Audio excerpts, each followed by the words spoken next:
The question is, what if me, were this person in this situation? Right. Well, and that's also what you're transmitting to the audience, right? Yeah. That opportunity.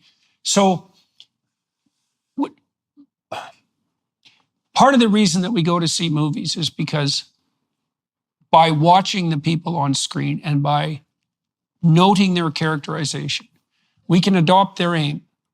And as soon as we adopt our emotions orient themselves around aim.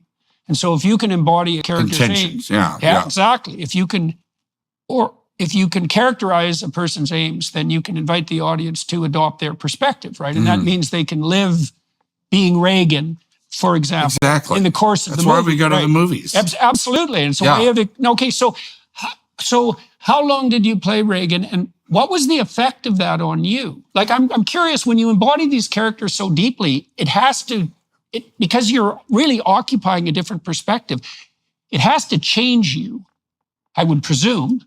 I find myself like never really asking that question.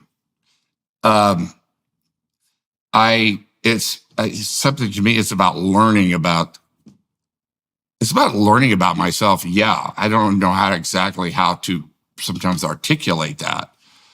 But I have learned to just leave the character at the end of the day, at the end of the take. In fact, just like go do something else. Right. Because it's kind of like osmosis. I've already done all the work, and now just let the subconscious work. Right. So you can leave it. See, there's one of the things that you learn as a therapist is because you're listening to people and you're trying to adopt their perspective. But if you take that home with you, then you can't manage it over time. Yeah. And it's indeed, not a good idea. They have happened to me. Right. I learned that when I played Jerry Lee Lewis. Well, tell me about that. Because I didn't believe that. At the set, to tell you the truth. And that was Great Balls of Fire? Yeah, it was Great Balls of Fire.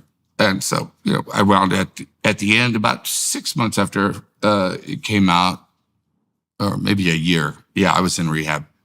Cocaine school. I see. And there was a manner in which that was directly attributable to playing that character. Yeah, so what did it do? Make you manic? Like what? I was kind of already I was already kind of along the path, and that just Jerry Lee Lewis is like everything on steroids. Right. Yeah, and that's how you played him too. I mean, that's a very high energy character, man. Yeah, he was the kind of probably what a great pianist and performer. Yeah, he was one that I got to like hang around. He was on the set just about every day. Oh yeah. In fact, when we shot at Memphis, and he was over my shoulder going, "You get it wrong, son." Like after a take, especially the music stuff. But he was also very generous. He was one of my piano teachers. I didn't play piano before that. Just like maybe chopsticks. And he was one of my teachers, and getting that left hand really was the key to Jerry Lee Lewis, because it's a very athletic move of being able to keep that up. And I had a year to prepare for it, and I was on cocaine, so I spent 12 hours a day at the piano, during that time. So that,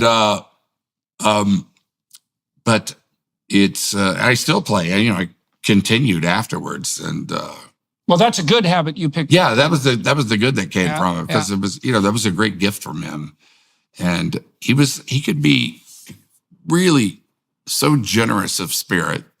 And then he could be like a 14-year-old schoolyard bully at the same time,